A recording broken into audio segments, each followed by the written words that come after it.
Hello, Myke. Oh, God. How you doing? I'm good. You look very nervous. You're just in this black room now. Is every inch of this office now covered in those panels? Please don't touch them. You don't like me touching the panels, We've been Myke? through this before. Please don't touch the panels. Because what's happening is we're on video right now, and you're going to touch one of those panels. It's going to fall down and hit you on the head. No, look. It's going to knock you unconscious, and I can't do anything. Don't do that. You can see it's really solid, right? Oh, my God. Yeah, it looks great. Anyway, no, Myke. I wouldn't be crazy. I wouldn't cover my entire room with nothing but soundproof panels. I've just built a little monolith at the back of my room that I'm now cozy and ensconced inside. Oh, God. It gets very warm in here. Yeah, I bet it does. At least you sound great. That's what matters, Myke. It's all for the show. I dropped my black keyboard. I brought from the iMac Pro that graphite wireless keyboard. I brought that home to use in the recording studio. Okay. Or the recording monolith, I guess. The recording box. There needs to be we need a name for it, but I don't know what it is yet. Yeah, no, it's a black monolith, which is great because it's wireless. It's really convenient, except for this moment where I've dropped it, and because this room is entirely black, I cannot find the keyboard. I don't know where it is. Really? Like I know it has to be within no more than 2 feet of where I am right now, but I can't find it. I can't pull up the show notes. Oh, here it is. Okay. Oops, there it is. All right, I didn't drop it. I slid it underneath the iMac that's in front of me, and then it became immediately invisible. It's like, what is that, Fanta Black? That black paint that... Is the blackest of black. Yeah, is it Vanta Black? Is that what it's called? That sounds right. That might be right. I don't know. You need to get some of that going on in there. I think I don't. I think actually what I need is more lights. More lights and more air conditioning. That stuff, I'm looking at pictures of it now. That Vanta Black is it just looks like a hole is cut out of the image. Yeah. Yeah, it's unreal to see some of those photos. It's so weird. It's it's strange because it comes across even in photos. Just like these pixels are registering nothing. Yeah, it's really strange. Well, yeah, so I'll get some air conditioning in here. Mm-hmm. And then, of course, air conditioning makes a little bit of noise. So I'll need some more sound isolation. And then you need more air conditioning. More air conditioning. You need to build that setup inside of an igloo. And then you'll be okay. I'll just keep adding layers of air conditioning and layers of soundproofing and layers of air conditioning. Mm-hmm. And it'll be like that comic book Blame, where the world is just like a universe that's entirely this artificial construction stretching out throughout the entire solar system. Like it's just going to be air conditioning and soundproofing all the way to Pluto. Hi, Myke. Hello. We've finally found a recording date that we can both get together to record the show. I don't know, both. Both is not. There wasn't a problem with both.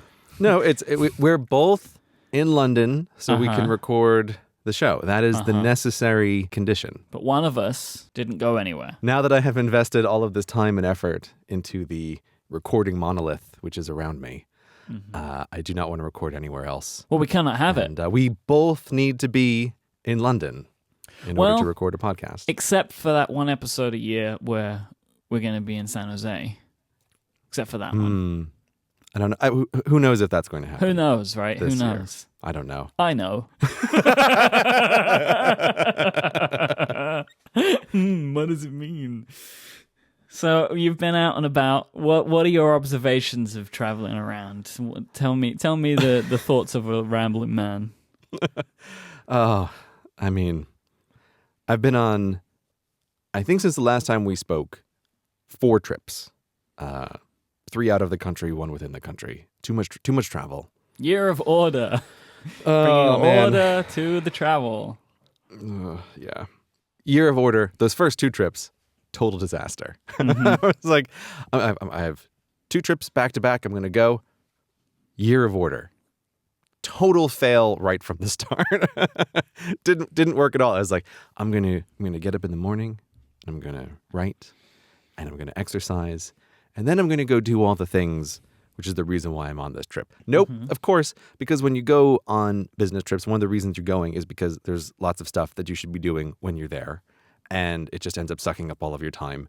And I was thinking like, oh, sure, I'll get back to the hotel later and exercise. But later means 1 a.m. And I was like, guess what? It's not going to happen then. So yeah, little preview for Year of Order with traveling so far. Total fail. I did do slightly better on the second 2 trips. I feel like when I'm trying to learn how to make things reasonable. But one of the main things with Year of Order that's driving me crazy with traveling right now, a thing that I'm obsessed with, Myke, is my travel charging situation. All of the various things that I bring with me that need charging. I am a man obsessed with trying to reduce the number of different kinds of wires or the number of things that I have to charge. And once you start thinking about it, like it won't let your mind go, and it's driving me crazy. Okay. So here, let me tell you one thing alone that's really bothering me. So I think the Pareto solution for charging is like you need 3 wires that will be able to charge 90% of your devices. I feel like that's a general rule. You're going to need 3 different things. Like 2 wires will probably get you 70% of the way, and 3 wires will get you 90% of the way. And for me, those are Lightning, USB-C, and I always forget which way it goes. Is it the mini USB or is it the micro USB that's the really small one? I want to say it's the micro USB that's the really small one. I don't know. Yeah, nobody knows, right? I think it's micro. I think mini is like a really weird connector. There's too many USBs. Yeah, it's micro. Micro is the one that you're thinking of. Is the really little one. That's the one that everybody uses. Like if you're not Right. using like Lightning or USB-C, it's micro. Right, okay. So that's micro. Got it. So those 3, I feel like, are my 90% solution wires. What are you charging with micro USB though? Oh, Myke. This is what makes me sad. What I'm charging with micro USB is all the things I should be charging with USB-C. Yeah. Why is USB-C taking such a goddamn long time to get here? I am charging, okay, let me think off the top of my head. Stuff in my bag that I'm charging with micro USB. Okay, number 1, vitally important, noise canceling headphones. They should be USB-C. What's going on? Like, I know this isn't your thing, right? But like, come on. Yeah. So noise canceling headphones, micro USB, super frustrating. My mouse for traveling, I use the MX Anywhere mouse. So that's like the little brother version of the MX Master Mouse. And I bring that one with me for traveling because it's ambidextrous. So while at home I have equipment like the pen tablets and stuff that would allow me to easily switch hands. When I'm traveling, I want a mouse that I can use in both hands, and the MX, I think it's called MX Anywhere. Yeah, MX Anywhere. I'm looking at it right now. It's a good looking mouse. I assume it's small, right? Yeah, okay, so Oh yeah, here's a picture of it in somebody's hand. There you go. Now I know. Yeah. Small, and you can swap left or right hand. Great. You can use it both ways. So it's nice. It's not a mouse I would want to use at my desk because it's just a little too small for like an all-the-time mouse, but it's perfect for traveling. But that uses mini USB. Super frustrating. Oh man, Logitech make an ergonomic mouse. I did not know about this. It's called the MX Ergo. Isn't the MX Master Mouse an ergonomic mouse? No, it's not, Gray. It's got a trackball and it tilts. You can tilt it to any level you want. Look at that little thing. Interesting. Please send me that link after the show. I will. Whoops. Next week on Cortex, you'll hear how Mike's arm fell off because he used another Logitech mouse. You're the only one who has problems with those Logitech mice. I love them. Man, that's a Cortex deep cut. That still comes up for me every now and then where like people reference the fact I was so excited about that mouse and then like 3 weeks later like, oh, I can't move my wrist anymore. Yeah, that's real early show stuff. Mm-hmm. Okay, so last thing that I bring with me that requires mini USB is the Amazon Kindle. And that one is particularly frustrating because the Kindles, while I really like them, Amazon super cheaps out with whatever port they're putting in for the mini USB. It's the worst. It's the cheapest, flimsiest, hardly connects version of mini USB. Mini USB is crap though. Like it is crap. It's a terrible, terrible connector. Like USB-C is so vastly superior to it. It's unbelievable. Yeah. Oh yeah. Like I just that little tiny USB port is the worst. I always feel like if I'm putting in, like I'm crunching it, like it feels like I'm it's physically breaking it. Every time. Exactly. Every time. And I know why it is, and it is a good, I guess, kind of a good feature. It has those little hooks, right, that like latch in. But because you have to do that, like this isn't a normal thing for connectors where like you can feel something changing when you plug it in. It's like it's very strange. And also because there's some expectation of resistance, it is the only cable where I have pushed unreasonably when I have it going the wrong direction. No. So it is the only port which I have occasionally actually broken on devices because I'm like, oh right, this little micro USB, it feels so terrible when you put it in. I'm putting it in and it feels terrible. Sure it does. And then crunch, like, oh no, like I actually broke it this time. I feel like I terrible. need to be the voice of the agonized listener right now to just point out the fact that you also need another cable, which is the Apple Watch charger, because you haven't mentioned that one yet. Yeah. So this is right. But this is what I mean by this charging law, that if you have 3 cables, you'll be able to charge 90% of your stuff. But then there's all the crap that has one specialized charger, right? Yeah. And it's like, looking at you, Apple Watch. Oh, like that was my least favorite thing about the Apple Watch right from the start. It's like, oh, I need a cable just for you. And the electric toothbrush that I use has a different funny USB connector at the end that nothing else I own uses. So it's like, oh, okay, if I want to charge my electric toothbrush, I need a cable just for you. Do you not have the one where you can plug it into the case with mini USB? Yeah, it charges through the case. Oh, but it's a different connector for you? It's a different USB, yeah. Oh, great. It's not the same micro USB that my headphones and my Kindle use. No, it's a different USB. That's probably mini then. I think that is the mini one. It's the chunkier one that used to be on cameras a long time ago. And I'm forgetting what it is, but I have something. There's something else in my bag that also requires like a custom charger, which is super annoying. I can't think of what it is. Is it you? Don't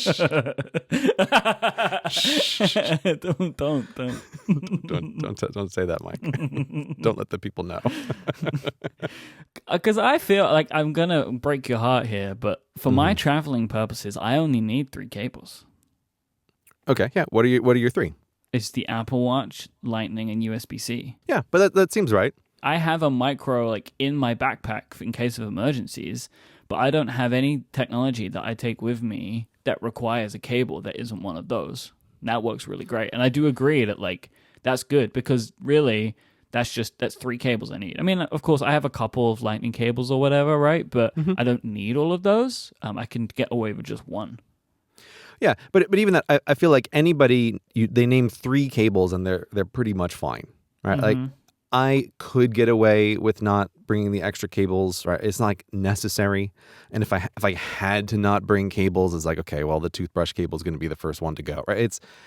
I think almost any traveler, there's going to be 3 things that they absolutely have to have. But so I've been obsessed with this idea of trying to consolidate chargers down, and I had what I thought was a brilliant idea, right? So I'm thinking, okay, all right, I've got all these different wires. We also have the problem of what's on the other end of the wire, right? So what is the wire plugging into to actually charge? And now we start getting into the fun question of like, is it USB-A on the other end? Is it USB-C on the other end? Is it some other like funky little travel charger thing? Like what's on the other end of this thing? And I thought, Mike, I was going to be so clever because I thought, I know what I'm going to do. I can't get all of I can't condense down the number of cables that I need, but what I can do is at least make the other end of all of these cables USB-C so that I can try to simplify my charging situation on the other end, that I'll just have like a brick and it'll have a bunch of USB-C ports in it, and I'll buy wires from Monoprice or Anchor or whatever that have a USB-C cable on the one end, even though that's not entirely up to spec with some of the things it plugs into, but whatever, I don't care. Like I'll just get that, and at least I'll simplify on one end. But, Myke, why are there no USB-C chargers that I can buy that have more than one USB-C port? I don't understand the situation in the world. I scoured the internet. Like, hey, I will spend any amount of money for a charging brick that has 4 USB-C ports in it. Any amount of money. Yeah, it doesn't exist. It doesn't exist. Right now, because you can get them. I have one, which is like an Anchor thing, which has 5 regular USB ports on it. But like the most that I've ever seen is like one of these things, and it has 1 or maybe 2 USB-C ports on it, but never more than that. Yeah, so I'll get to what my current solution is for the moment. But I was so frustrated with this. I feel like USB-C has been around now for what? A year and a half? Yeah, 2 years? Something like that. 2 years is 1,000 years in internet time. Like, I don't understand why I can't. I feel like I am the guy who needs to exist, the person who is willing to be on the edge and willing to spend a bunch more money on earlier products to like help create the market where things eventually come down in price later. Right? And so like I was there on the internet with like my credit card and my wallet open. Like, I will spend anything to simplify my charging situation in the slightest way, which is to just get USB-C all on one end. And the internet said back, no, sorry, we can't help you. There's nothing we can do here. And it's incredibly frustrating. So I'm frustrated with my charging situation because there's too many things that I need to charge that have too many different kinds of wires. I wish everything was just, I wish I could get more things like wirelessly charge, like anything I can do to get these numbers down, I would be happy about. But then even on the other end, like the things that I need to plug it into, it's like, oh, okay, I need to have some smattering of USB-C or USB-A on the other end, which is now doubly frustrating because it's a question of like, well, some of these things, if I want to plug them into my computer, I need to make sure that I have the USB-C end for those cables. But can I plug those cables into a brick to charge them in the wall? Like, no, I cannot. I need to have a USB-A and a USB-C version of a bunch of these cables, like the lightning cable. I need the USB-A version and I need the USB-C version. And I'm going mad, Myke. I'm going mad. I hate it. I hate travel charging. So what are you using now then? No. Okay. My current solution. Oh, right, of course. One of the problems is it needs to work internationally as well, my charging solution. Yeah. My goal here, smallest number of wires, maximum number of countries. That's what I'm going for here. What I want to create is a charging solution that lives in my travel bag that I never touch. Right? It's just in there. And I don't have to assemble it every time that I travel. So this is my goal. And what I'm using right now is there is an Anchor charger that has 4 USB-A ports and 1 USB-C port. Yes. It's like IQ something charger. It has like a little blue ring around the USB-C. I hate that they have that little blue light, by the way. I have the older version of that, and it has a little blue light on it. But these things go on the bedside table in the hotel. So then there's like a little blue light constantly. I hate it. Yeah. Travel pro tip on my travel checklist, a bit of black tape. Because yeah, I hotels, keep meaning to do it, but I've not done it. But yes, that is a good pro tip. Yeah, I've had that in the back of my mind as a thing to do for a long time, and this year I finally did it. And it's one of those things where as soon as you have the tape available and you're standing in a hotel room, you're like, oh, there's so many things I could put this tape across, right? Toot, toot, toot, toot, toot, toot, toot. Make all these lights go away. You're just taping up the window. Yeah. Oh, yeah. You can tape up the window. You can put tape over the people. You can put tape over many things in the hotel room. Gosh, and then you just they do one of these with 10 USB ports on it. Mm-hmm. That is wild. Who needs that? That's a lot. That's a lot. Well, I would take more than 4 USB-A ports, but anyway, that brick so far is the best solution I've found. It's frustrating because I still have this, I need to duplicate some cables if I want to plug things into my computer, which is USB-C, so frustrating. But I can't get the USB-C charger, so frustrating.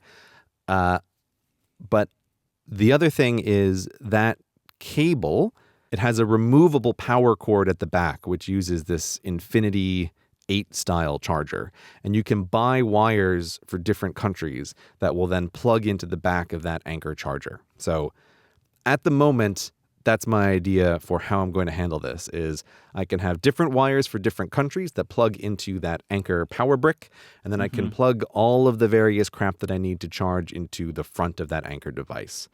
And that's where I am right now, but I'm still not happy about it. There's still too many wires. Things aren't nice and simple and nice and smooth the way I want them to be.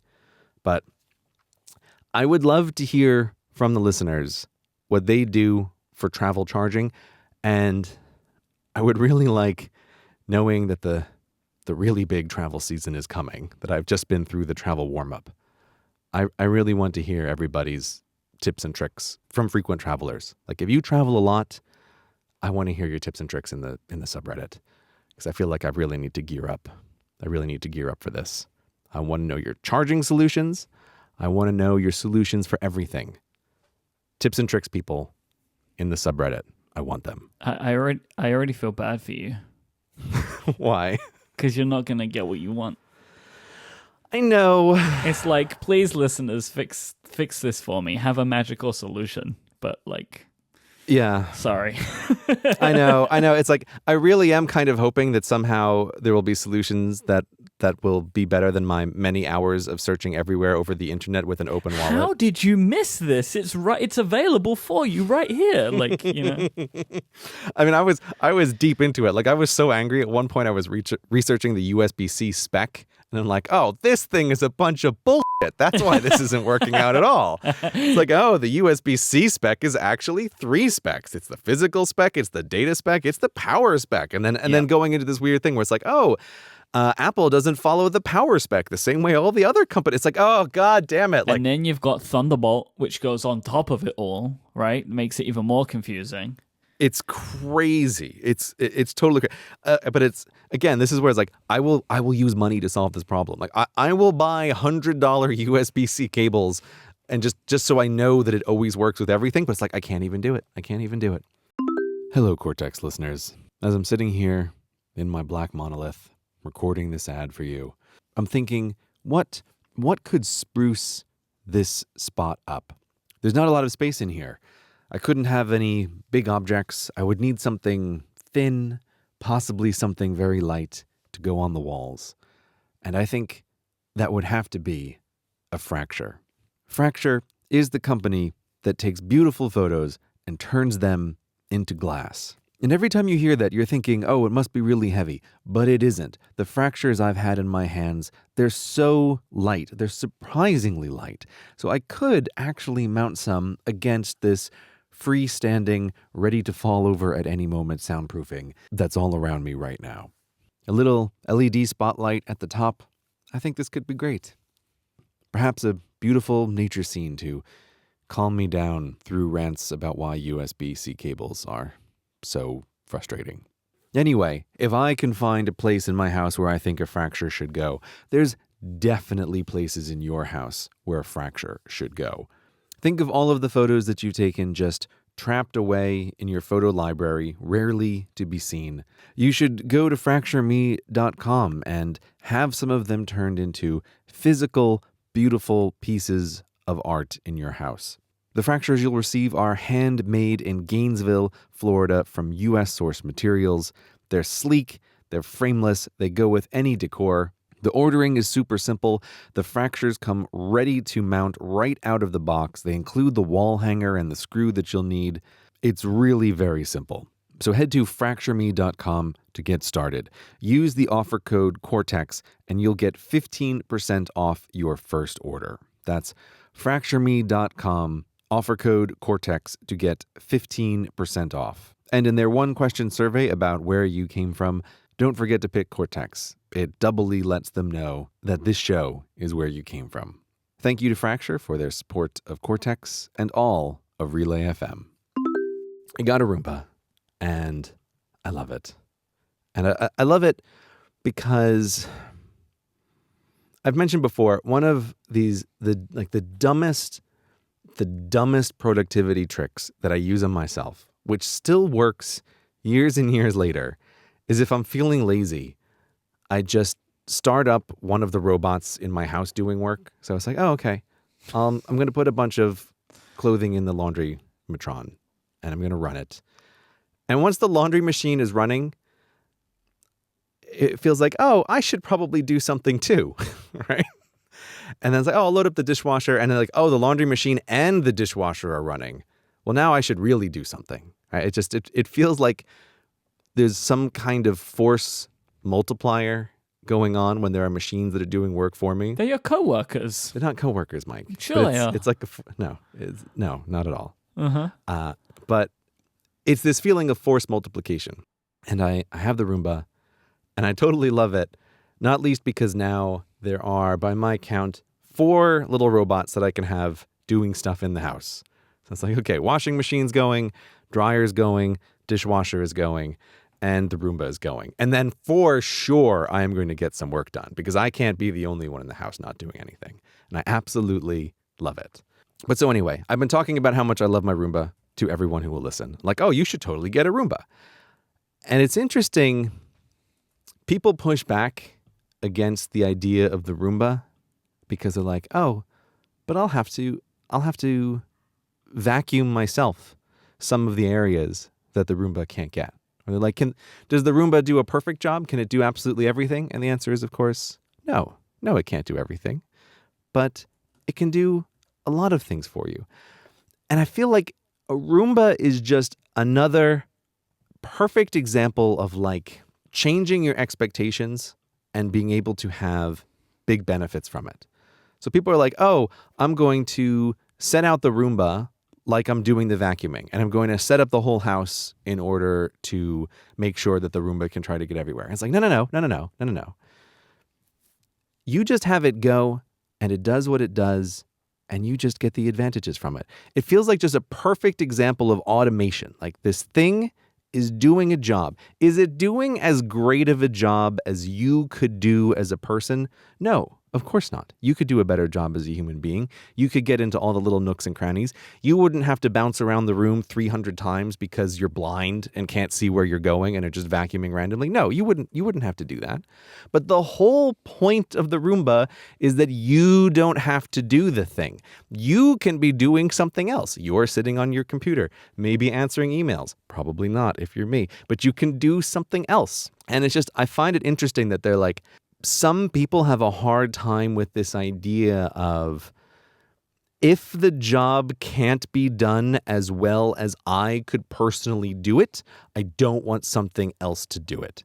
And I feel like this is like really important for learning how to get more stuff done in life. It's like, yeah, I'm accepting that this job is not going to be as thorough as if I was doing it, but it doesn't matter because I'm getting this productivity multiplier, that something is happening. I don't have to do it, and I can let go of how it would need to be super perfect the way I would do it. So I totally love my little Roomba. He's my little productivity multiplier buddy. I have a comparison that I want to make, but like, you have to, like, everybody just has to let me finish. No, I'm going to get ready to jump down your throat. Whatever you're going to say, halfway through, I'm going to interrupt Myke. It's kind of like hiring someone. How dare you compare them to a vacuuming robot? In that, How dare like, you, Myke? Nobody is going to do things exactly the way that you would do them, right? Mm-hmm. Some things are going to be better. Some things are going to be different. Some things are going to be worse. Mm-hmm. But you kind of just... And this is the same with just delegation in general, right? Like, not even just hiring someone, like, but giving a task away to somebody else. There's going to be this, like, spectrum of how the results are at the end. But no matter what it is, like, you do get a benefit from it, right? Like, even if something's not as good as you would do it, as long as it's done, it doesn't really matter, does it? No. Yeah. Roomba. It's baby's first delegation. I don't know about that because they're really expensive. So, like, I don't know if you can go there first. I think, like, other things have to happen in your life before you can get a Roomba. That's true. Babies have no money to buy Roombas. No. I did just see one on Amazon that integrates with the Echo. Oh, no. Right? So I could be like, Echo, stop the hoovering or whatever. You and your Echo, Myke. You really love it. I do really love it. I do. So now I'm like looking at this, like, unnecessarily expensive Roomba. Like there are Roombas that are like multiple hundreds of pounds cheaper, but like, oh, but this one, but this one, I can connect it to my home automation system. Yeah. You want the So I get 960, you. Mike. That's what you want. Roomba That's the 960. one I'm looking at. It's £579. Right at the top of the price pyramid. Yeah. Oh, but I can save £220, so that's good news. Is that what you have, the 960? Yeah, I think so. I think Is it It good? was. Yeah, I love it. It's great. It's absolutely great. We're getting deep into Roomba talk now. How like often do you need to vacuum yourself when you have a Roomba? Like, do you still need to go and like take care of it in some way? No, Okay. you don't need to take care of it. You just need to empty it sometimes. Okay. And I have it run because I go to the glass forge in the morning. Mm-hmm. I have it just automatically scheduled that shortly after I leave, it just wakes up, chirps a little happy song, and then goes around the whole flat vacuuming. And what I really like is it sends you a little map of what it thinks your flat looks like after it's done. So you can see if it got blocked off somewhere or it Sure. didn't, like some room didn't work out. But it's like it's a perfect example of, on Monday it sends me back a little map and I can see that, like the kitchen door was closed, so it didn't get in the kitchen. And instead of thinking like, that Roomba, it's so useless, can't open doors, it's like, well, it's going to run again tomorrow and the day after, right? Like it's going to get the kitchen eventually. Right, and then you just like open the door, right? Like one day you're just going to open, because I think about like with my place with the bathrooms, because the bathroom doors close, right? Mm-hmm. So I would just need to prop it open one day so it can go in there and do what it needs to do. Mm-hmm. Yeah, it's great. It's fantastic. Cleaning delegation. So Gray, as of a couple of weeks ago, it is now possible for many more people to get their hands on the Apple Pencil, which is a thing that we have extolled the virtues for a couple of years now on this show, because Apple have released a lower-end iPad, a like $330 iPad or something like that, which now has support of the Apple Pencil. So all iPads have support for the Apple Pencil now, except the iPad Mini, RIP. Still there, but RIP. Still selling it. So did you not know this? Did you not know about this? Yeah, I missed this one. Yeah, it wasn't big news. They had an event. I feel like right? I feel this is like a dereliction of duty for Cortex, but no, I feel like I totally missed this one. I'm sorry. Can't believe that. I just can't believe. But anyway, I mean, in fairness, I haven't been listening to podcasts because I have been traveling. So, but yeah, I did totally miss this one. So it's just all the iPads now have the pencil support. that is when people listen to podcasts, is when they're moving around. But like whatever, you do you. It will do me. So now all iPads can use the Apple Pencil now, which is great because I think it's a great tool, and now more people get to use it. Yeah, that is great. But I wanted to do a kind of recap/primer for our Apple Pencil usage for two reasons. One, because now more people will be able to use one. And two, people ask me for this all the time. And I will now be able to say, go and listen to episode 67 of Cortex. And then I'm done.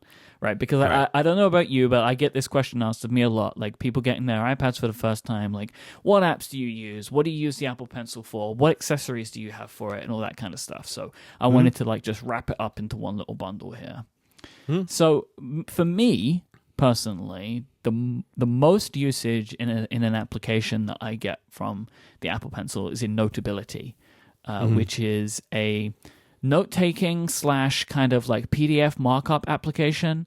You can take regular handwritten notes, and if I have a meeting where I want to be able to have my handwritten notes accessible to me later because it's an important meeting or whatever, then I will grab my one of my iPads, I'll grab my Apple Pencil, I'll open Notability, and I'll start making my notes there. And the same if I have a PDF that somebody sends me and maybe I want to make some changes on it, or I want to just sit and kind of like really analyze it, then I will open it up in Notability and kind of get to work on it there. It has all of the features you'd expect, right? It has handwriting tools, you can draw some shapes and stuff like that, you can add text. You can kind of grab things and move them around, which I really like. It has a really good selection tool, so you can write a bunch of stuff. You draw a circle around it to select it, and you can move it around or make it bigger or smaller, which can be really useful sometimes. If you want to make fit more on a page, you can just shrink everything. Yeah, that's really nice. I really like Notability. It's a powerful app. It has a bunch of different paper stuff, and I like it a lot. If memory serves, you use GoodNotes, which is very similar, but it has just some slightly different features, right? Yeah, they're pretty similar. One feature that GoodNotes doesn't have is that ability to shrink down something, which can definitely be handy sometimes. But no, GoodNotes is my digital paper of choice, and I totally love it.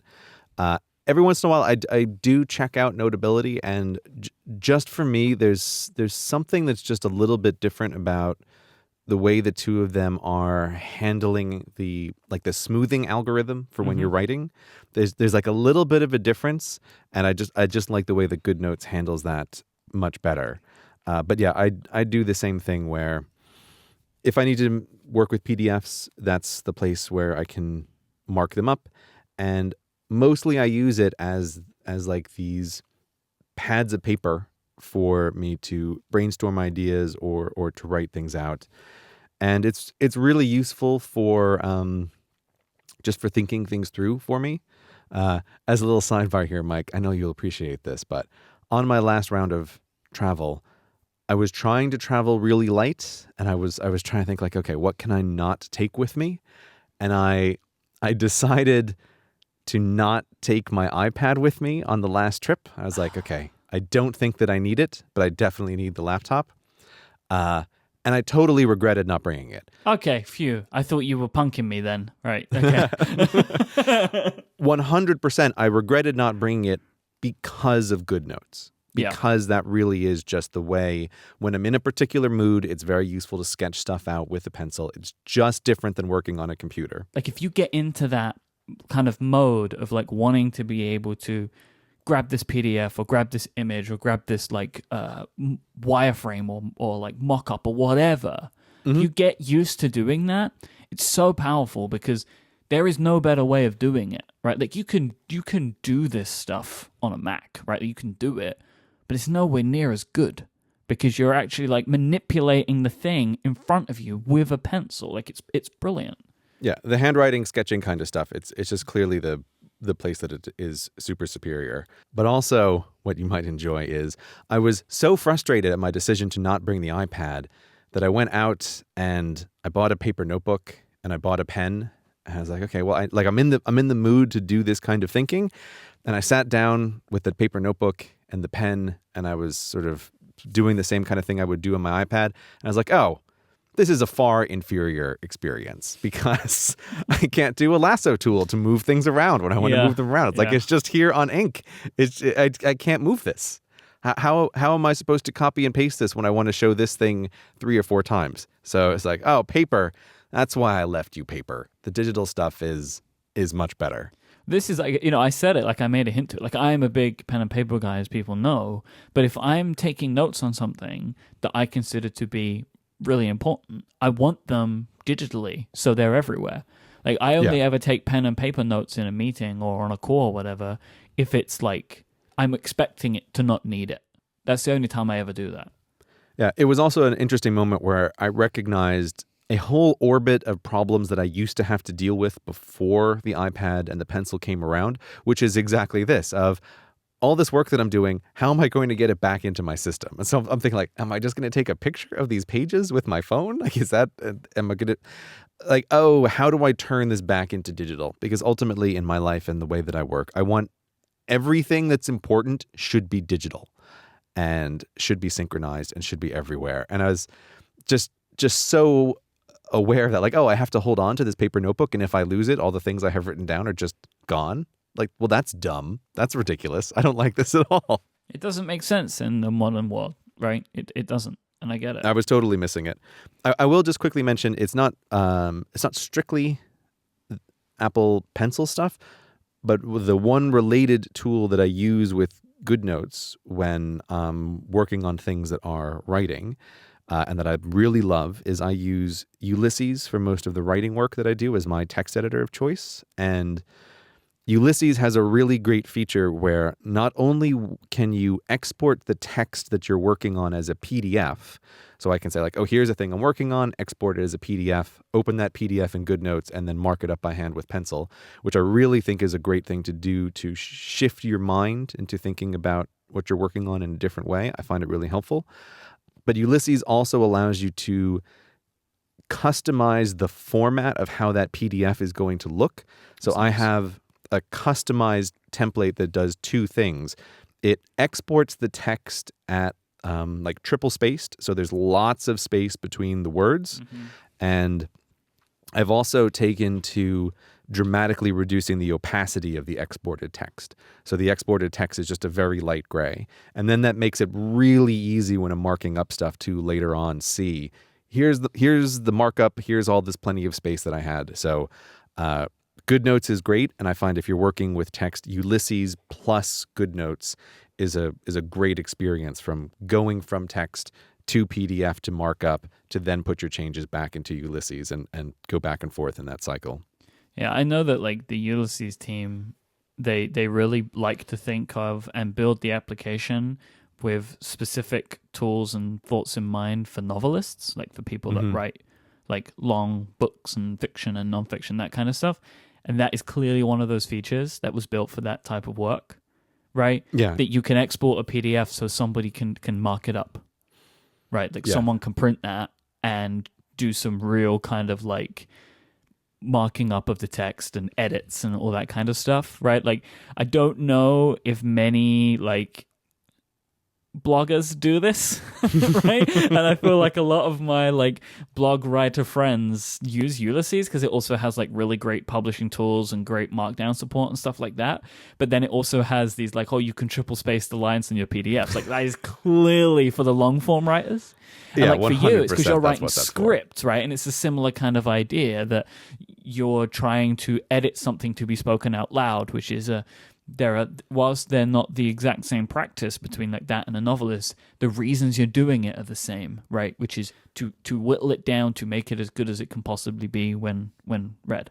Which I would be surprised to know if any of my friends who write technology blogs get their Ulysses documents out as PDFs and start marking them up. I don't know.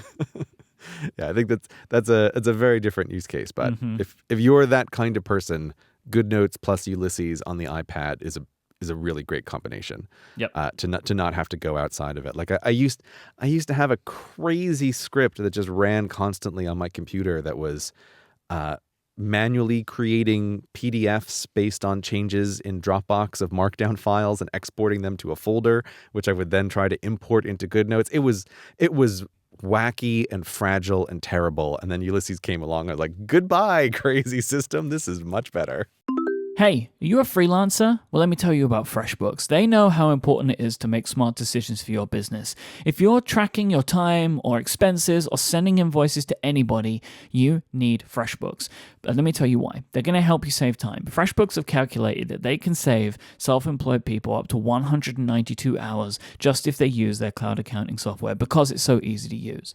They will simplify tasks like invoicing and tracking expenses and even, maybe most importantly, getting paid online.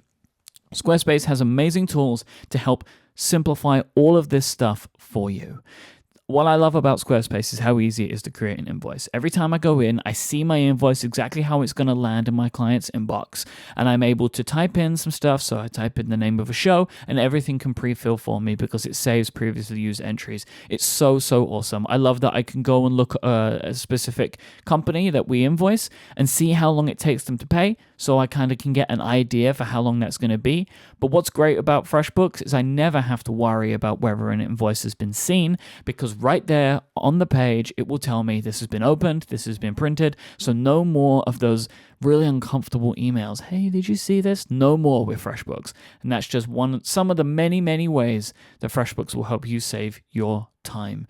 If you're listening to this and you still haven't tried out FreshBooks, please go give it a go. They're offering an unrestricted 30-day free trial for listeners of this show with no credit card required. Just go to freshbooks.com/Cortex and enter Cortex in the How You Heard About Us section so they will know that you went to them from this show. Our thanks to FreshBooks for their continued support of this show and Relay FM.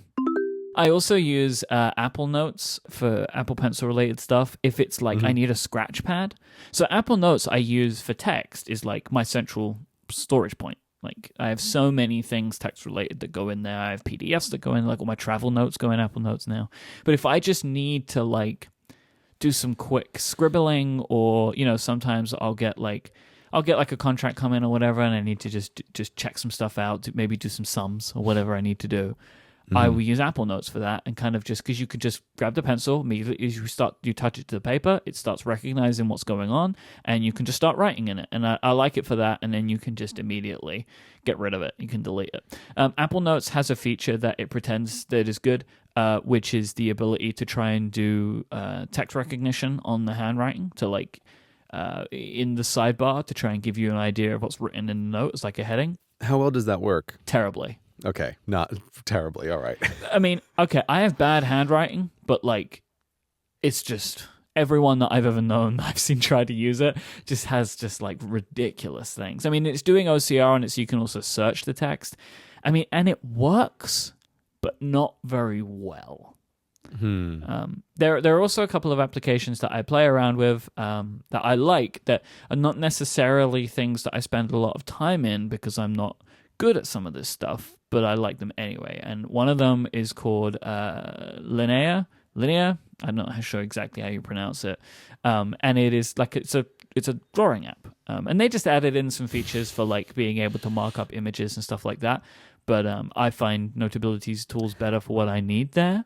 But Right. it's like an app to produce art and to do SketchUps, and they have a lot of interesting templates and stuff. So for app design and things like that, so they have little templates that look like iPhones, and you can draw in them. It's a really nice little application. It's low.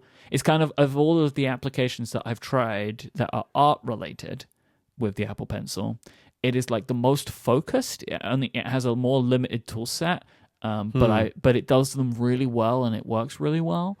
And then kind of like on the other end of that, you have something like Procreate, which has every single tool available to you, right? Which is just this wonderful art application that I can't use because I am just just shocked into horror every time I open it because I don't know how to use it, because it's so powerful and it's so far away from my skill set. But it is a fantastic app. You have a hard time with it because it's such a complicated app, and you can't express your amazing artistic skills through this complicated app. Is that the problem? Or is the problem a total lack of artistic talent? No, I just struggle to be able to, get the tools to make a true representation of the images in my mind. That's all it is, Yeah, no, of course. Give me a paintbrush and I can do what I need. Yeah. I, on the other hand, have definitely bought many an art app on the iPad. Oh, yeah. And within seconds remembered, I have no talent at all. Why did I buy this? I can do nothing with this app. I have no talent. And there are some vector apps as well, right, for the iPad? I never found anything that was suitable to, I guess I would fall in the category of professional vector use. Mm-hmm.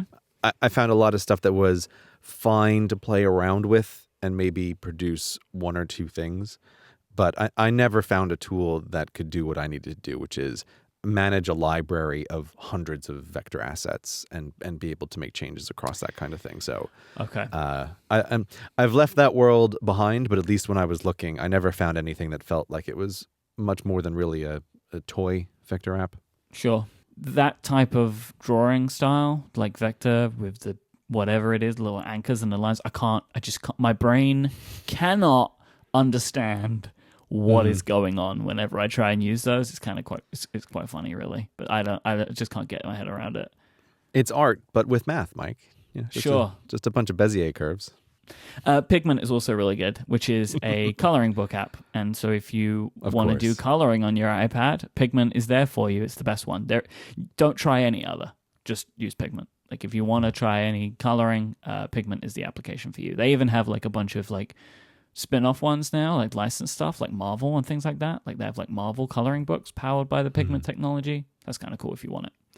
As well as all of this stuff, both me and Gray very frequently use the Apple Pencil as just general UI navigation.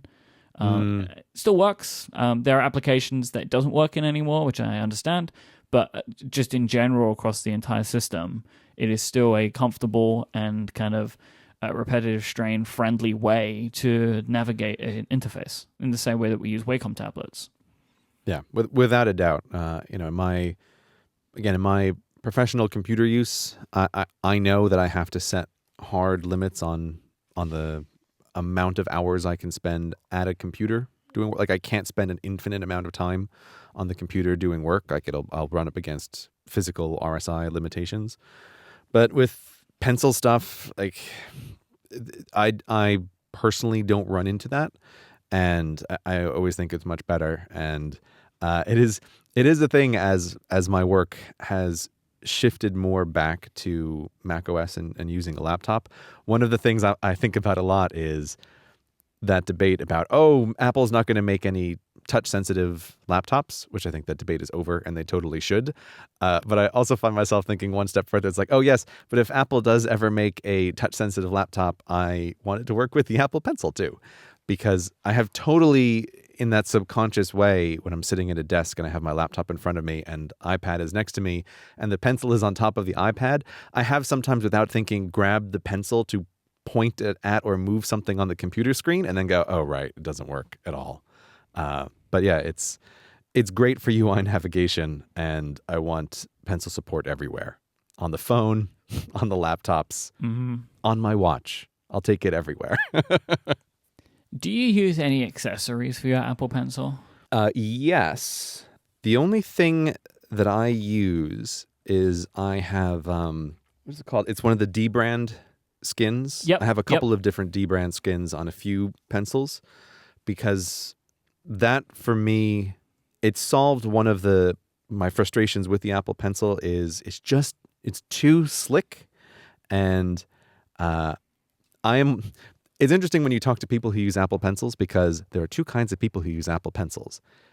People who buy bags full of the Apple Pencil replaceable tips, and people who don't know that the Apple tip is even replaceable. And I think some people just press harder on the screen and so like burn through those replaceable tips. And I am totally one of those people. And I think because I'm pressing harder, I often find that my fingers are sliding down the pencil as I'm using it. Like I want more friction. And so I bought quite a few wraps. The one that I find has the most friction and is the easiest to grip is like this pretty princess pink sparkly D brand wrapper on the God. Apple Pencil. Yes. Yes. It's great. My wife is like, I don't want to see you using that in public. You can't use that in public. We're like, but it's the grippiest one and it's the prettiest one. I really like it. Oh my gosh. Which one did you get? Was it D brand or Slick Wraps? I don't know. It's one of these wrap things. Like, Myke, you always want these specifics. I mentioned that I have a backpack, and then you need to know the exact one. Look, all I know is I have a pretty princess sparkly wrap thing that goes around my pencil, which is super grippy, and I don't know why you need to know exactly which company it is. I don't know. I can't even remember. I bought that backpack. Oh, good. It's very, very good. Yeah. The reason why I didn't bring the iPad is one of the trips I was trying to do with just that backpack without bringing any other suitcases, because it was a relatively short trip, or so I thought when the trip began. But yeah, I've been putting that one through its paces, and I really like it as a travel accessory. I'm a big fan of it. I believe, or I'm expecting you have the Slick Wraps Glitz series pink one here, because That it's might like be all glittery and stuff. Yeah, it's sparkly. Yeah, it's okay. sparkly. Because D brand only make the one that looks like a pencil. Oh, do they only? Okay, so then it must Yeah. be a Slick Wrap one. It's a Slick Wrap one. So I've had D brand skins and Slick Wrap skins. I like them both. The ones that I had one that looked like a regular pencil, one that looked like a crayon. I then made my own. What, with one of those like custom designer things? No, me and our designer Simon did it. Like, Okay. we worked together on it, and I had like a Myke brand skin on my Apple Pencil, which I love. However, all of these are being eschewed now for a product called the Kaweco Grip. Okay. What is this? Tell me. Kaweco is a traditional pen company from Germany. Oh, okay. Here we go. They make fountain pens and they make regular pens, and they have a long I history. was getting excited, but now I don't know. Absolutely out of the blue, at a trade show a couple of months ago, Kaweco showed off the grip. It's currently only available from one place in Europe, which is the son of the founder of Kaweco's company called Most Wanted Pens. And it is an entire, like, sleeve/case type dealio for the Apple Pencil. This looks really interesting. Made out of aluminium. And it has what is called a knurled grip, which means it has like a texture to the grip, right? Yeah. And the way that you put it on is you slide one piece over and then you slide another piece, you twist it, and it locks into place.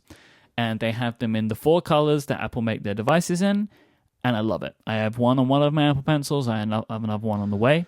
I will tell you in advance what this thing does. So it makes it heavier, and because the Apple Pencil is so big, it kind of makes it maybe a little bit too heavy, but you get used to it. But then what it does is it stops it rolling because it has some flat sides on it. Yep. And it gives me what I've been looking for forever, which is a grip. Yeah. Okay. So I feel like it's inevitable that one of these is going to arrive at my house somehow. I don't know. I recommend that you wait until you see me next, and then then you can try it, because it's not a cheap thing, and then you have to do the shipping, which is coming from Europe, so that adds on. Just try it out, because you might not like it. So I would recommend just like waiting until I can show you one before you go ahead and buy it. Click. It's probably already bought. But Too late. the question that I would ask, which I already know the answer to, but I'll ask anyway, is can you force it to fit in the top of the leather traveling case for the iPad? Probably not. I mean, yeah, that's what I assume, because it looks pretty junky. I haven't tried it because I don't have one of those. You might. I don't think. Well, okay, it's leather, so it will stretch, but that's what you'll need to do. That's what I'm wondering. There's a little bit of give. Yeah, I'm sure you can stretch it. I reckon if you put it in upside down, you might have a better chance, but then you might lose the cap forever. So, it's up to you, I guess. But yeah, I don't use. So you use one of those then? That's another accessory you have then. The leather travel case for the iPad. Yeah, I do use that, and I use it when I'm traveling for exactly one reason, which is I'm getting on an airplane. And there's always like this hassle when you're getting on an airplane, because you have people behind you. There's like this rush. You can't futz around for too long, otherwise you're holding up an entire airplane of people, and it's a very uncomfortable moment. But I love having that iPad leather travel thing, because it means that when I am getting on the plane, I can just reach in and grab that thing and know that while I'm sitting in the airplane seat, I have the complete iPad package. Right. Like, I know that I have the keyboard case, because the keyboard case hasn't slipped off in the backpack from being jostled around. And I know that I have a pencil to work with this stuff. So that is very, very often my move of sitting down on an airplane. It's like I'm only going to get 2 things out of my backpack. It's like I'm going to have a bottle of water on the side, and then I'm just going to reach in and grab the iPad travel sleeve. And I just love that it's a single package, because before I had that, like, fairly frequently I would sit down and go like, oh, I don't have the pencil in my pocket because I'm traveling and I'm doing everything differently. Or like I said, the cover would slide off, and then I'd have to root around in my bag, and people are glaring at me while they're waiting to get further down the airplane. So I don't use it like around the house. I don't put the iPad in it, but if I'm traveling, iPad totally goes in that pencil on the top. I don't know if this will work for that, but I do really like this product. I keep my Apple Pencil attached to my iPads via a pen loop. Right. Yeah. Which is links for all of this stuff will be in our show notes, by the way. One of the other reasons I'm doing this. I think links for none of this stuff should be in the show notes. I think this should be an episode where you don't have any show notes, Myke. How about I tell you there won't be any? Okay. And so I use a little pen loop, which I keep my iPad attached to it forever. And also say, if you don't want to go down the route of the Kaweco grip, but you want to add something to stop your Apple Pencil from rolling around, you can add a a pen clip that work with the Fisher Space Pen, which is a little pen that is like basically the exact dimensions and thickness. So I've always used those as well before I got this Kaweco thing. So I just have a little clip, so when I put my Apple Pencil down, it won't roll away. So that is it. That's the the apps we use and the accessories we use. So now I have this one place that I can send people to forever. All right. Just tell them right after the Roomba talk. Just jump in right after the Roomba and you'll get what you want. Cortex merch. Oh, cortexmerch.com? Cortexmerch.com. By the time you're listening to this, you may have just a very small window left to buy our amazing merch. It is available until April the 10th, 2018. We are not sure when or if this stuff will be available again. We've mentioned the gold Cortex Anniversary and the glow-in-the-dark Cortex shirt will not be available. They are limited edition, but we're hoping that maybe at some point the original and the hoodie might come back, but we don't know when. So if you want them, go to cortexmerch.com and buy one. Thank you to everybody that did buy one. I will say I have been giving away codes on an almost daily basis on the Cortex Twitter account, which is at Cortex Podcast. I am trying increasing ways of difficulty to give these codes away, but the Cortex listeners seem to be very intrepid in that it doesn't seem, no matter what I do or how hard I make them, they go very quickly. But I still have a few more codes to give away, so if you want to get a shot at getting a free shirt, you can go follow at Cortex Podcast on Twitter. But we have our amazing merch available for a couple more days at cortexmerch.com. Hopefully you got in time because you don't want to be disappointed. Avoid disappointment. Go to cortexmerch.com. Yeah, there isn't much time left. Entirely because of me and my travel schedule delaying the show. I'm so sorry. I'm so sorry, listeners. But seriously, if you're listening to me right now and you've just downloaded the show and you want a hoodie or you want a shirt, you need to go to cortexmerch.com right now. Yeah, I mean, I know our stats, and like the vast majority of people get to this within the first 3 days or so they've still got enough time. So there's no excuse here. Go to cortexmerch.com, pick up a shirt. Or a hoodie. Or all of it. Yes, or all of it. Should we do some hashtag Ask Cortex questions? It's been a while since we've done some Ask Cortex. Yeah, let's do that. Let's go with Rinaldi's question first. Rinaldi wants to know, Gray, what font do you use for your scripts? Okay. So this is an interesting time to ask. Let me back up and say I have a very, very strong opinion here that if you are doing anything that's a kind of writing on the computer, you have to go with a monospaced font. A monospaced font where all the letters are the same size, that is what you want. I think it's just nicer for looking through something and editing something for all of the letters to be the same size, like it's an old-fashioned typewriter. What does that mean, the same size? It means that all the letters are the same width. Okay. So it's the same space always, right? So like if you're writing a word that has the letter I in the middle, Yeah. it doesn't squish down on either side. It doesn't squish down on either side. Okay. Now, I think when you're reading something normally, like you're reading a book on your Kindle, you don't want a monospaced font. It would drive you crazy. I think that's a very different experience. But I really think that there is something beneficial about when you're writing something to have this even look across the page, that all of like the width of all of the letters are the same. There's something about it that just makes it much easier to quickly compare previous lines or to know how long things are. Like I feel very, very strongly about monospace fonts. I think it's interesting about that. I mean, I've never really used monospace fonts because up until like 2 years ago, I didn't know what it meant. But I am prone to almost, especially in my friend group, I have a real reputation of just making horrific spelling blunders, which are based upon the fact that I'm very bad at recognizing something is misspelt. I'm not a bad speller, but like I type something incorrectly and I always miss it. And I wonder if a monospace font would help me with that, because I might be able to spot my misspellings a little bit easier. Well, I mean, I'll tell you, as a horrific speller myself, absolutely horrific. So bad that many an English teacher told me that this would hold me back in my life significantly if I didn't learn how to spell. A monospace font does not help with that at all. I spell goddamn it. just as badly with a monospace font as I do I'm with condemned. a regular font. Condemned. It helps not at all. This is, for anybody that's not aware of this, this is probably my crowning achievement in life now at this point, that the most important tweet that I have ever written, which was the tweet in which I was announcing to the world that I was quitting my day job. It makes me awkward just to hear you start to tell to it. become a professional podcaster. The tweet ended with professional podcasters. I added an S to the end of podcaster.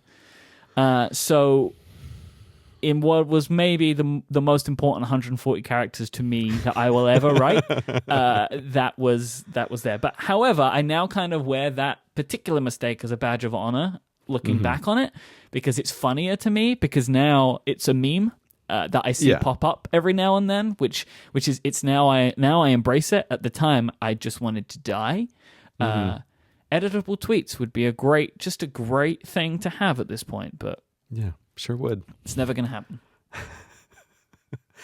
So if you are looking for monospace font, the thing that I would recommend doing is just Google around for programmer fonts, because it's a similar thing that if you're a computer programmer, then it becomes an absolute necessity that the font is monospaced. That is not a style preference. Like if you are a computer programmer and you're not using a monospaced font, you're crazy. You can't do that. So I would Google around. There's a whole bunch of different ones, and I would say the one that I have used by far the most over the years is a font called Inconsolata. I think it's a nice trade-off between readability and monospacedness if someone's wanting to get into the monospace font. I feel like that one is always my default. I'm never 100% satisfied with it because I feel like it almost does too good of a job of looking like it's not monospaced, even while it is being it. But so I recommend that one as the place to start. That is the one that I've used the most over the years. I have recently switched to a different and quite stylistically dramatic monospaced font that I'm liking a lot for writing the scripts in. But I'm going to have to keep it a secret right now what that font actually is. I don't want to say it out loud. I'll just say that it's going to appear in a video at some point. And that's a font I've been using, but I don't want to give it away right now, what monospace font I'm actually using.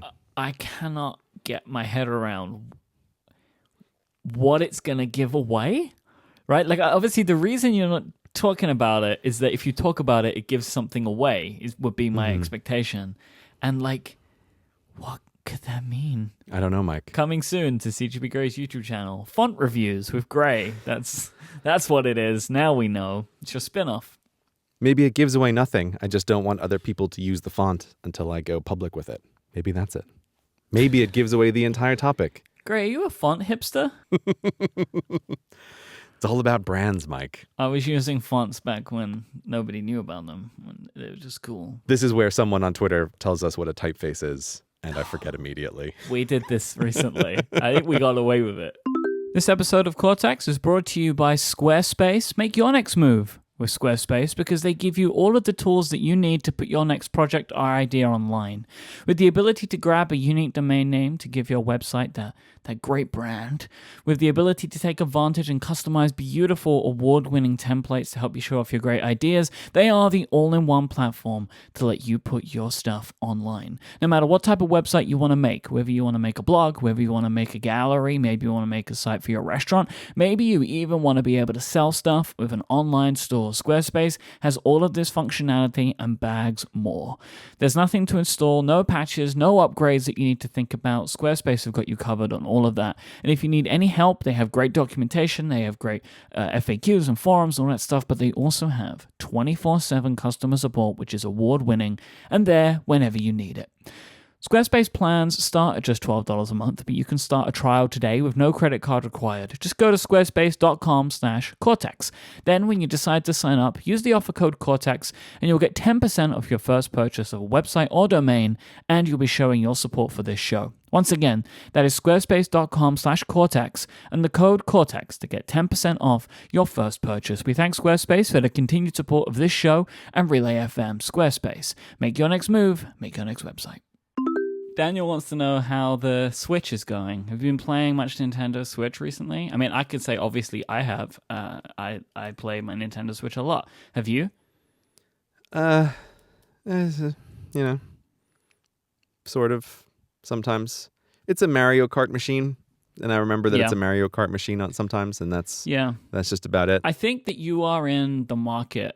Like, you're in the kind of the segment of a Switch owner who will buy like 1 or 2 games a year, which is like a perfectly valid purchaser, like who's not going to buy lots and lots of games, but like once or twice a year, Nintendo is going to bring out a big first-party title that's going to find its way into your home and you'll enjoy, but you're not going to enjoy all of them. You know, and I've been that way in the past with consoles, and I'm kind of that way with my PlayStation now, where like there's going to be a couple of games a year on the PlayStation that I'm going to want for the PlayStation, but won't be playing the majority of my gaming there. Yeah, I mean, my pre-order copy of Kirby just arrived, but I haven't had a chance to open it and try it out, so I'll see how that is. Now, why did you buy that? I don't know. I remember I liked Kirby when I was a kid. Okay. I pre-ordered it so long ago, I didn't remember, and it showed. I was like, "What's this package?" And I opened up. I was like, "Oh, hey, Kirby! I don't remember ordering you. I guess I did." And this is also apparently so long ago. It was before I knew that you could download things on the Switch, like you helpfully explained to me, because I thought it was still all cartridges. I was like, "What do you mean there's an online store?" Yeah. Yeah. Okay.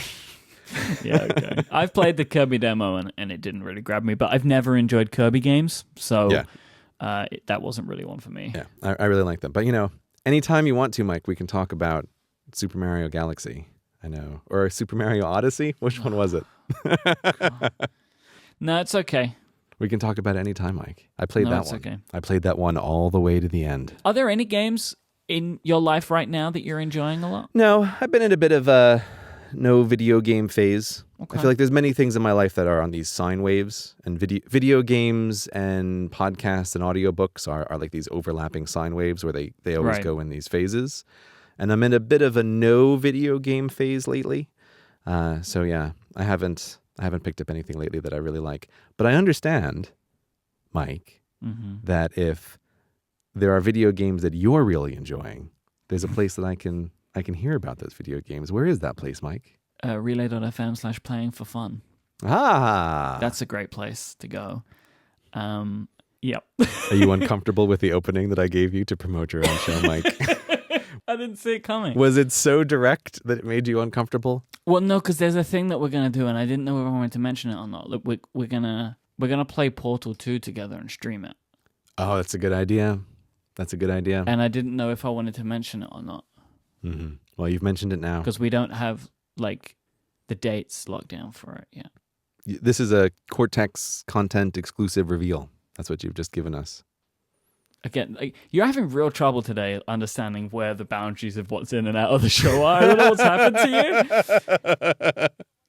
Yeah, sorry, listeners. Myke is in a bit of a funny mood this is behind not the going scenes in. here. Right? Like, no, this has to go in the show, right? Listeners, Myke is in a bit of a funny mood, and so he keeps phasing in and out of what's in the show and what's not in the show. Myke doesn't know, and I keep bringing it back. And then Myke is frustrated that I've turned his personal woes into what I think is pure gold Cortex content. So I guess then you can also go to twitch.tv/playingforfunfm and you can follow me and Tiff on Twitch, and we're going to be playing Portal 2 soon. I guess you can get notifications for that or whatever. You know, maybe we'll upload it to YouTube too or something as well. You're killing me today. You're killing me. I'm not killing you. I'm helping you, Myke. I don't know if you are. Vex wants to know, did either of you receive any advice on self-employment or entrepreneurship either by your family or some other person or entity before you decided to go out on your own? And what do you think about entrepreneurship courses? Well, Myke, You're the man who lived in the business world. I don't know what I think about courses. I've never taken any. Mm-hmm. I would say only pay for a course if there's nobody, literally nobody in your life that can give you advice about this. Like, if there is no one in your life that can give you advice or at least tell you where to go for advice that they got,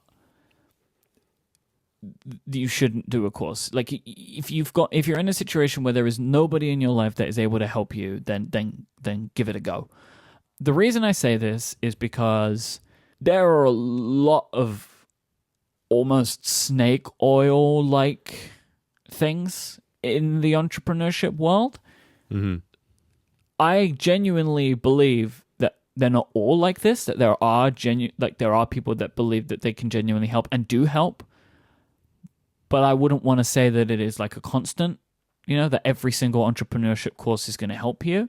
I would also say any entrepreneurship course that you are going to go on, just do some research about the person who is giving it to you.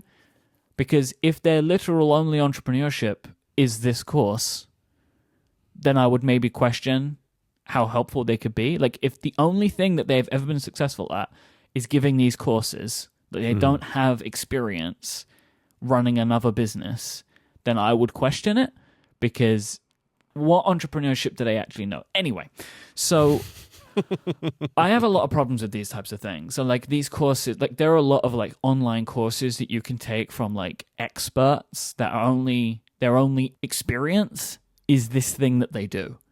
So I get really wary about a lot of stuff like that. So do some due diligence on the person that you will be paying probably a lot of money to.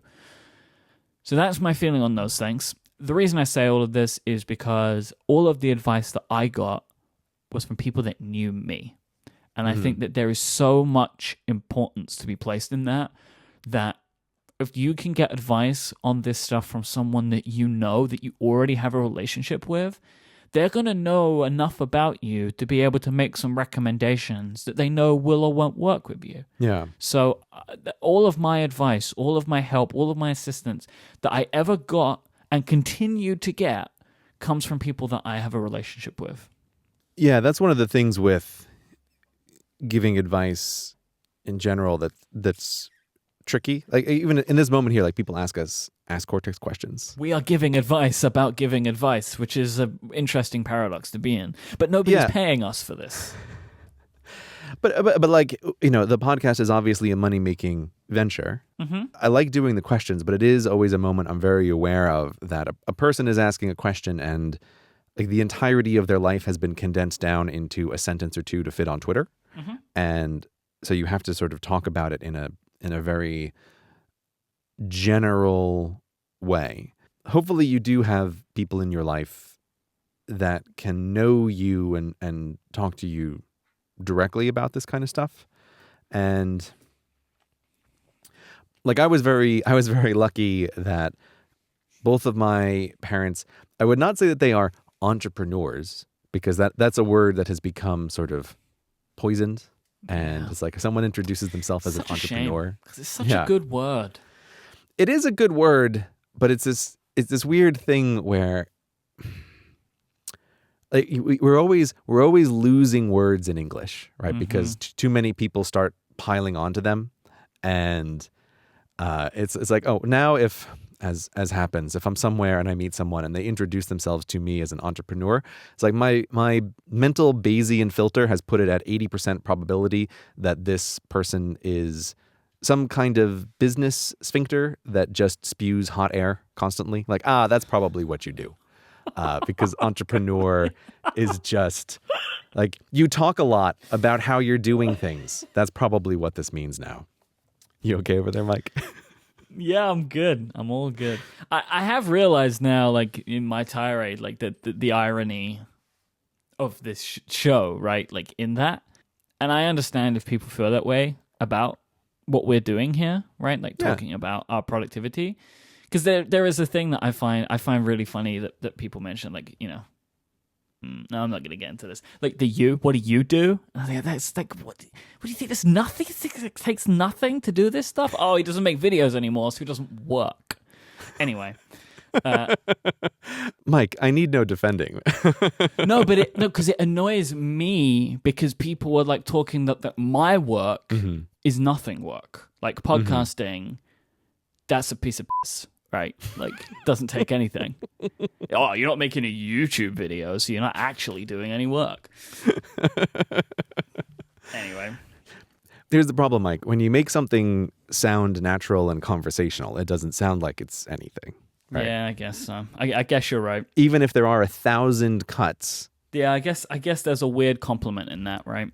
Yeah, it shouldn't sound like it's any work. It should sound like we're just hanging out. Mm-hmm. But along those lines, and having a meta conversation about this very show itself is I wouldn't say that my parents were entrepreneurs. Both of my parents were very entrepreneurial. Like they had successful side businesses that made money, and they had successful side projects, and they were always thinking about other stuff to do. Like my father was self-employed, and my mom was a flight attendant, which, just like me, becoming a teacher was a career that gave an enormous number of hours of free time if you did it right. And so she spun off successful businesses on the side. Like, they were both very entrepreneurial, and I think growing up and just seeing that was very useful. But my parents never really spoke about it explicitly, but I think just seeing that happen was good when I was a kid. Or my parents, sometimes very much against my will, involving me in their entrepreneurial side businesses, right, was also... Hey, it's summer! Yeah, I don't know if I've told you this on the podcast, Myke, but the one which at the time I felt deeply ambivalent about, but now I look back on it like, oh, that was a good thing that I did, was... Still to this day, I've asked my father so many times. I've never quite figured out, like, how exactly did this happen? But my mom was making jewelry and selling it at these very upscale craft fairs, which I don't quite think these things exist in the modern world the way they did when I was growing up, because I think something about them is a little bit pre-internet-y dependent. It's Etsy now. That's where that stuff goes. Yeah, it's kind of like Etsy, but for the very top of the market. Sure. In very particular neighborhoods. It was... Oh, buddy, you can get some expensive stuff on Etsy, let me tell you. Like, it's not all cheap. Yeah, it was hard to describe it. So my mom spun this off, and that was an example where, like, sometimes she would bring me into Manhattan with her while she was making inventory purchases, like for the beads and the jewels and things that she needed. And it's like, oh, it's interesting to see that. And obviously my father, who was a lawyer and a tax attorney, like, had done a bunch of these things, the gears were spinning in his head during these weekends. And I don't know how it happened, but somehow my father was like, oh, I know what I'll do at these upscale craft fairs. I'm going to sell pretzels that are made by the Amish. And my dad somehow got, like, this Amish connection where we would go to a Pennsylvania Dutch village and be like wholesale buying a bunch of their handmade pretzels, and then bringing them to, like, a chocolate factory to get them dipped in chocolate, and then selling them at these craft fairs. And my dad had somehow been able to talk his way out of being lumped in with the other food vendors. He's like, oh, no, this isn't food. This is handcrafted by the Amish. I deserve to be in the craft section of this market. So we were the only food vendors in this whole area. And I will never forget, as a kid, my dad's like, guess what, son? You're selling pretzels now. Like, you have never told me this story. That is wild. It was really wild. Why did your dad ever, like, get this into his head? I don't know. Like, I've been through this many times with him, and I can never quite figure out exactly how it got started, or, like, who was the Amish guy you knew who started this off. Like, I don't really understand. Your dad's a wheeler dealer. Like, he was a tax attorney. Like, why would he want to sell pretzels? That's so funny. Yeah, keep in mind, like, during all this time, he's doing his law practice as well. But those weekends, I was just like the kid who was now selling pretzels with my father, and It was a great experience. Like I'm really glad that it was a thing that I did. But like that was kind of like you're getting wrapped up in these entrepreneurial activities, whether you like it or not. And I certainly didn't like it at the time because I was like terrified that some of my classmates would see me at these things. But luckily they were far enough away from where I grew up. And the other thing that, like, even though I was kind of embarrassed to be there at first, I sure couldn't help but notice that, like, we couldn't collect the money fast enough. The fact that my dad had talked his way into being away from all the other food, it was just like collecting money for 8 hours a day.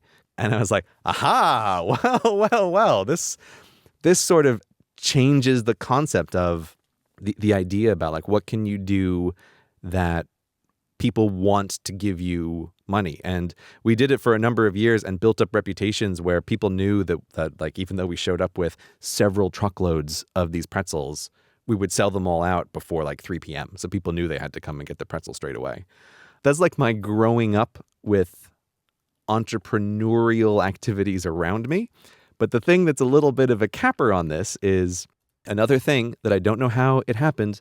My father ended up running, while he was selling pretzels, while he was also a lawyer, a night school, like running classes for adults in the evening. And he taught entrepreneurship in one of these classes. Like, he was running the thing and he also did a class on entrepreneurship. And he was a great teacher. But the thing he always told me was, people who go to classes on entrepreneurship, they don't start businesses. People who start businesses, they just start their businesses. They don't go to classes about how to start the business. And I thought that was like That is very good advice. It was a very interesting point. And yeah, he's like, people you see come to 2 entrepreneurship classes, you know they're never going to start a business. It's just not going to happen. And I personally would dial back my dad's advice a little bit, because I can't remember where I heard this joke, but I heard a joke that I think is applicable across many things. And it was a joke about going to improv classes. And the joke is, the first improv class you go to, it makes you funnier because you learn some of the structure of humor. And every improv class you go to after the first one makes you less funny. And I feel like that can be applied probably to many things. I bet that going to the first business class for a lot of people, or the first class about how to write, or the first class about many skills that you can develop on your own, I think there can be value in the first one. But not only is there maybe not value in the second one, but there's negative value in the second one. So that's the big picture thought there on like self-employment and or entrepreneurship stuff. Pretzels, man. Yeah. Got me through college, those pretzels. Like, it literally paid for my college education. Boxes and boxes of pretzels. That's what the P stands for in CGP. It's pretzels. No, it's not what the P stands for. Chocolate garnished pretzels gray. Yeah, perfect. Yeah, that's Nailed exactly it. I cracked the code, everyone. I did it.